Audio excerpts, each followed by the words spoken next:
مصحف by نمرہ احمد قسط number 2۔ وہ چائے کی سپ لیتا خاموشی سے اسے دیکھتا رہا۔ شام میں وہ کمرے میں بند پڑتی رہی، پھر مغرب ڈھل گئی تو کچن میں آ گئی، جہاں مسرت پھرتی سے کٹنگ بورڈ پہ پیاز ٹماٹر کاٹتی رات کے کھانے کی تیاری کر رہی تھی۔ کچن میں اور کوئی نہ تھا اور سارا پھیلاوا یقیناً انہی کو سمیٹنا تھا۔ اماں، یہ تائی اماں یا چاچیوں میں سے کوئی کھانے کی ذمہ داری کیوں نہیں لیتا؟ ہمیشہ آپ ہی کیوں بناتی ہیں؟ وہ یہ سب دیکھ کر ہول گئی تھی۔ تو ہمارا گھر ہے بیٹا، میں یہ کروں گی تو کیا ہو جائے گا؟ آپ تھکتی نہیں ہیں ان کی خدمت کرتے کرتے؟ نہیں، تھکن کیسی؟ وہ اب جھک کر چولہا جلا رہی تھی۔ اچھا بتائیں کیا بنانا ہے، میں کچھ کرا دوں؟ بریانی تو بنانی ہی ہے، باقی مہتاب بھابھی سے پوچھتی ہوں۔ اور اسی پل مہتاب تائی نے کچن کے دروازے سے جھانکا۔ کھانا بنانا اب شروع کر بھی دو مسرت، روز دیر ہو جاتی ہے۔ مسرت چولہا جلاتے فوراً پلٹی۔ جی بھابھی، بس شروع کر رہی ہوں، آپ بتائیں۔ بریانی کا وسیم بیٹا بتا کر گیا تھا، ساتھ کیا بناؤں؟ وہ دوپٹے سے ہاتھ پونچھتی ان کے سامنے جا کر پوچھنے لگی۔ ساتھ مٹر قیمہ بنا دو، کباب بھی تل لینا، دوپہر والا اروی گوشت بھی گرم کر لینا، آلو کا ایک سالن بھی بنا لو، سلاد رائتا نہ بھولنا۔ جی، اور میٹھے میں؟ دیکھ لو۔ وہ بے نیازی اور نخوت سے گویاں ہوئیں۔ پڈنگ بنا لو یا ڈبو روٹی کی کھیر؟ وہ ایک نظر اس پر ڈال کر پلٹ گئی۔ ایک ٹائم پہ دیج کے بھر بھر کے آپ 3 4 ڈشز بناتی ہیں، مگر رات کے لیے کچھ بچتا ہی نہیں۔ وہ کلستی بھی تھی اور حیران بھی ہوتی۔ تم خود ہی تو کہتی ہو کہ وہ ہمارا مال حرام طریقے سے کھاتے ہیں، پھر حرام کھانے میں برکت کہاں ہوتی ہے بیٹا؟ ان کے لہجے میں برسوں کی تھکن تھی۔ وہ کہہ کر پھر سے کٹنگ بورڈ پہ جھک گئی۔ وہ بالکل چپ سی ہو گئی۔ واقعی کیوں یہاں دیچکے ایک وقت کے کھانے پہ ختم ہو جاتے تھے؟ اس نے تو پہلے کبھی اس پہلو پہ سوچا ہی نہ تھا۔ اور اماں بھی ان کے ہر ظلم و زیادتی سے آگاہ تھیں، پھر بھی چپ چاپ سہے جاتی تھیں۔ ہمارا مال، دل میں ایک کانٹا سا چبھا تھا۔ 11 برس قبل ابا کی ڈیتھ سے پہلے یہ فیکٹریاں، یہ جائیدادیں، بینک بیلنس، یہ امپورٹ ایکسپورٹ کی پوری بزنس امپائر سب ابا کا تھا۔ اور آغا کریم، یہ راجہ بازار میں کپڑے کی ایک دکان چلاتے تھے۔ غفران چچا ایک معمولی سی کمپنی میں انجینئر بھرتی تھے۔ آرزو کے والد اسد چچا، وہ تو وسیم کی طرح تھے، بے روزگار، نہ کمے نہ کھٹو اور نہ لائق۔ پھر کیسے ابا کے چلم کے بعد وہ اپنے اپنے کرائے کے گھر خالی کر کے باری باری آن بسے۔ یہ آغا ابراہیم کا گھر، آغا ہاؤس، 3 منزلہ عالی شان محل نما کوٹھی تھی۔ نچلی منزل پہ آغا جان کی فیملی نے بسیرا جمایا، بالائی پہ فضا چاچی اور سب سے اوپری منزل پہ اسد چچا کی فیملی کا قبضہ تھا۔ وہ چند دن کے لیے آئے تھے، مگر وہ چند دن پھر کبھی ختم نہ ہوئے۔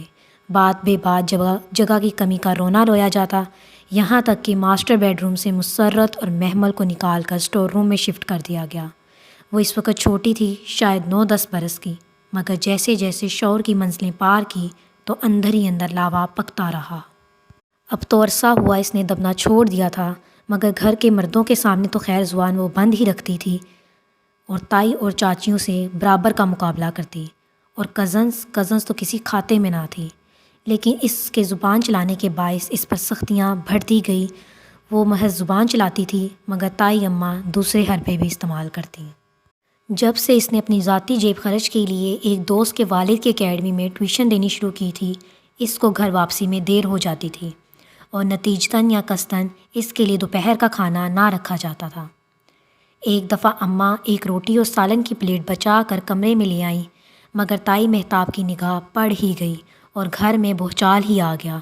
وہ باتیں سنائی مسرت کو، ایسے چوری کے الزامات سے نوازا کہ مسرت پھر کبھی اس کے لیے کچھ بچا کر کمرے میں نہ رکھ سکی۔ شاید تائی اماں یہ اس لیے کرتی تھی تاکہ وہ ٹیوشن چھوڑ دے اور جو 1500 روپیہ اس کو ملتا ہے وہ نہ ملا کرے۔ اور ٹیوشن کی اجازت بھی تو کتنی منتوں سے ملی تھی۔ جب اس نے سب سے پوچھ لیا تھا تو سب ہی پہلے کھڑے ہو گئے، لیکن اس کا ایک فکرہ کہ ٹھیک ہے آج 1 تاریخ ہے، لائیے آغا جان میری پاکٹ منی نکالیں، مگر وہ اتنی ہی ہو جتنی سدرا اور مہرین باجی کو ملتی ہے، کیونکہ اگر مجھے پاکٹ منی نہ ملی تو میں سدرا اور مہرین باجی کے ہر اچھے اور مہنگے جوڑے کو آگ لگا دوں گی۔ وہ پہلی دفعہ اتنی جنونی ہو کر بولی تھی کہ مزید 10 منٹ کی بحث کے بعد اسے اجازت مل ہی گئی، اور ابھی جو اماں نے یاد دلایا کہ وہ ان کا مال کھاتے ہیں تو وہ یہ سوچے بغیر نہ رہ سکی کہ کچھ تو ایسا ضرور ہے کہ آغا جان اس 20 سالہ لڑکی سے خائف ہیں۔ اگر کبھی جو وہ اپنا حصہ مانگنے کھڑی ہو جائے تو کیا ان کا کیس اتنا کمزور ہے کہ عدالت کا فیصلہ اپنے حق میں نہ کرا سکیں گے اور انہیں ہر چیز محمل کے حوالے کرنی پڑے گی؟ اور کیا وہ 20 سالہ لڑکی اتنی باہمت ہے کہ وہ ان سب شطرنج کے کھلاڑیوں کو اپنی انگلیوں پر نچا سکے؟ جواب ایک زوردار نہیں تھا۔ وہ کبھی بھی ان کے خلاف اٹھ کھڑی نہیں ہو سکتی تھی، لیکن اگر کبھی ان کے ہاتھ اس کی کوئی کمزوری لگ جائے، کوئی دکھتی رگ جسے دبا کر وہ اپنے سارے حساب چلتا کر سکے تو کتنا مزہ آئے۔ مگر ایسی دکھتی رگ کیا ہو سکتی ہے ان کی؟ بات سنو، تائی مہتاب نے کچن میں جھانکا تو اپنے خیالات کی بہکتی روح سے باہر چونک دیکھا۔ فواد کہہ رہے ہیں میٹھے میں چاکلیٹ سوفلے ہونا چاہیے۔ یوں کرو ابھی ساتھ ساتھ شروع کر دو، اور ہاں کوئی کمی نہیں ہونی چاہیے۔ بہت عرصے بعد میرے بیٹے نے کسی خاص میٹھے کی فرمائش کی ہے۔ بہت مان و فخر اور تنبیہ بھرے انداز میں کہہ کر وہ پلٹ گئی، اور محمل کے ذہن کی بھٹکتی روح اسی ایک نقطے پر منجمد ہو گئی، میرا بیٹا، میرا بیٹا۔ تو آغا جان اور مہتاب تائی کی کمزوری اور دکھتی رگ اور ترپ کا پتہ سب کچھ فواد ہی تھا۔ اور اگر جو یہ دکھتی رگ میری انگلی تلے آ جائے تو؟ محمل، یہ آلو کاٹ دو۔ میرا خیال ہے آلو انڈے بھی بنا لیتے ہیں، سب شوق سے کھاتے ہیں۔ وہ سوچ میں گم ان کے قریب آئی اور آلو چھیلنے لگی۔ مسرت نے بریانی کا مسالہ بنایا، قیمہ مٹر پکنے کے قریب تھا۔ محمل نے شامی کباب تلے، پھر آلو انڈے کا سالن، سلاد، رائتہ سب بنا چکی تو مسرت روٹی پکانے لگی۔ فواد کے لیے سوفلے بنا کر فریج میں رکھ دیا تھا نا؟ جی اماں، آپ فکر ہی نہ کریں، وہ مسکرا کر بولی۔ اسے شام لان میں فواد کا خود کو دیکھ کر چونک جانا اور لمحے بھر کو مبہوت ہونا یاد آیا تھا۔ جو غلطی خاندان کی ساری لڑکیاں کرتی تھی وہ محمل کو نہیں دہرانی تھی، اسے اپنی اہمیت نہیں گنوانی تھی۔ اس نے فیصلہ کر لیا تھا۔ ذرا دیر کو وہ ہاتھ روک کر مسرت سے نظر چرا کر باہر لاؤنج میں گئی، جہاں تمام لڑکیاں اس وقت ٹی وی دیکھ رہی تھیں۔ آرزو اسی چست لباس میں ٹانگ پہ ٹانگ رکھے بیٹھی تھی۔ فواد کی بہنیں سدرا اور مہرین بھی قریب ہی تھی۔ سدرا 24 برس کی بہت عام شکل کی لڑکی تھی۔ اسی کمی کو پورا کرنے کے لیے خوب سارا میک اپ اور جیولری گھر میں بھی زیر تن کی رہتی تھی۔ سیاہ بالوں میں گولڈن اسٹرکنگ بھی کروا رکھی تھی، پھر بھی زیادہ فرق نہ پڑا تھا۔ 23 سالہ مہرین کا البتہ قد چھوٹا، کافی چھوٹا، اور بال بےحد گھنگریالے تھے۔ وہ سارا دن اپنے بال سیدھے کرنے یا قد لمبا کرنے کے ٹوٹکے آزماتی رہتی۔ نقش اس کے سدرا کی نسبت بہتر تھے۔ فضا چچی کی ندا اور سامیہ میں سے ندا بڑی تھی اور سامیہ چھوٹی۔ سامیہ اپنے بے حد لمبے قد کے باعث بڑی لگتی تھی، مہرین اس سے اسی باعث خار کھاتی تھی، اور سامیہ بھی ماں کی طرح میٹھی میٹھی باتوں میں سارا دن مہرین کو احساس دلاتی رہتی تھی۔ ندا کی شکل ذرا اچھی تھی، سانولی رنگت پر بڑی بڑی آنکھیں اسے قدرے ممتاز بناتی تھیں، اور تبھی آرزو اس کو ناپسند کرتی تھی۔ شاید کہ وہ جانتی تھی کہ فواد کے لیے اس کے مقابلے پہ سامیہ کمزور، جبکہ ندا ایک مضبوط امیدوار تھی۔ فواد کی بہنیں سدرا اور مہرین تو BA کر کے ہی پڑھائی چھوڑ چکی تھی، جبکہ 22 سالہ سامیہ اور 23 سالہ ندا BA کرنے کالج اور 23 سالہ آرزو ماسٹر کے لیے یونیورسٹی جاتی تھی۔ آرزو مر کر پاس ہونے والوں میں سے تھی، اور اس کے یونیورسٹی پہنچ جانے کی بڑی وجہ آغا صاحب کی سفارشیں تھیں۔ یہ سفارشیں سدرا اور مہرین کے وقت بھی کام آ جاتی اگر جو انہیں پڑھائی کا ذرا بھی شوق ہوتا۔ بات سنیں، اس نے بظاہر عجلت میں سب کو مخاطب کیا۔ رات کے کھانے کے لیے سوفلے بنانا ہے، آپ لوگوں میں سے کوئی ہیلپ کرائے گا؟ نہیں۔ آرزو نے ریموٹ سے چینل بدلتے اسے دیکھنا بھی گوارا نہیں کیا۔ ندا اپنے ناخنوں پر کیوٹس کھرچتی رہی۔ لمبی سی سامیہ فوراً فون کی طرف متوجہ ہو گئی۔ مہرین نے چہرے کے آگے رسالہ کر لیا اور سدرا بہت انہماک سے ٹی وی دیکھنے لگی۔ چلیں فائن، وہ واپس کچن میں آ گئی۔ ڈائننگ ہال میں روز کی طرح کھانا کھایا گیا۔ محمل ہمیشہ کی طرح سب سے آخری کرسی پہ موجود تھی، جو آغا جان کی سربراہی کرسی کی بالکل سیدھ میں تھی۔ مسرت ادھر ادھر چیزیں پکڑاتی پھر رہی تھی۔ میٹھا لے آؤ۔ کھانا ختم ہوا تو مہتاب تائی نے محمل کو اشارہ کر کے کہا۔ مسرت ابھی جھوٹے برتن اٹھا کر کچن کی طرف گئی تھی۔ میٹھا تو آج نہیں بنا، وہ اونچی آواز میں بولی تو سب نے چونک کر دیکھا، مگر فواد نے الجھ کر ماں کو دیکھا۔ میں نے کہا تھا چاکلیٹ سوفلے بنانا ہے۔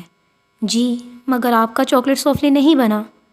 محمل یہ کیا بدتمیزی ہے؟ تائی اماں گرجیں۔ بدتمیزی؟ فواد بھائی آپ یہ کھانے کی ڈشز گنے، بریانی، مٹر قیمہ، اروی گوشت، آلو کباب، سلاد، رائتا، ذرا گن کر دیکھیں، یہ سب اماں نے اکیلے بنایا ہے۔ میرے ایگزامز ہو رہے ہیں، میرے پاس وقت نہیں تھا کہ بناتی، اور آپ کی ان بہنوں سے کہا بھی تھا کہ فواد بھائی کے لیے سوفلے بنانا ہے، ہیلپ کروا دو، مگر سب نے انکار کر دیا۔ اب اتنا سب کرنا اور اوپر سے میٹھا بنانا ہمارے بس سے باہر تھا۔ سوری، میں کل بنا دوں گی، یا اگر میری ماں کی تھکن سے زیادہ آپ کو اپنا ٹیسٹ عزیز ہے تو میں انہیں کہہ دیتی ہوں۔ اماں اماں، اس نے آواز لگائی، اور جہاں لڑکیاں بے چینی سے پہلو بدل رہی تھی اور مہتاب تائی کچھ سخت کہنے ہی لگی تھی کہ وہ کہہ اٹھا، نہیں نہیں، اٹس اوکے، میں نے خیال ہی نہیں کیا کہ تمہارے ایگزامز ہیں۔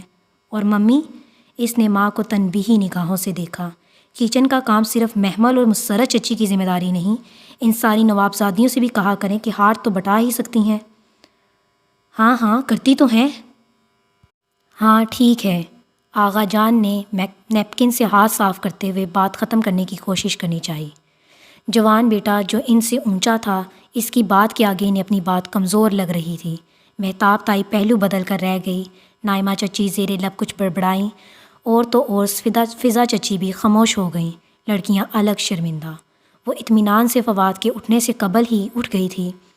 مسرت کو برتن اٹھانے سے پہلے تو علم ہی نہ ہو سکا کہ کیا ہوا ہے، اور جب معلوم ہوا تو معافی تلافی کرنے لگی۔ اندر آ کر محمل کو بھی ڈانٹا، لیکن وہ پرواہ کیے بغیر کتابوں میں سر دیے بیٹھی رہی۔ فواد کے اٹھنے کے بعد یقیناً تائی ماں نے بہت سنائی تھیں، مگر فواد کے الفاظ کا اثر زائل نہیں کر سکتی تھیں۔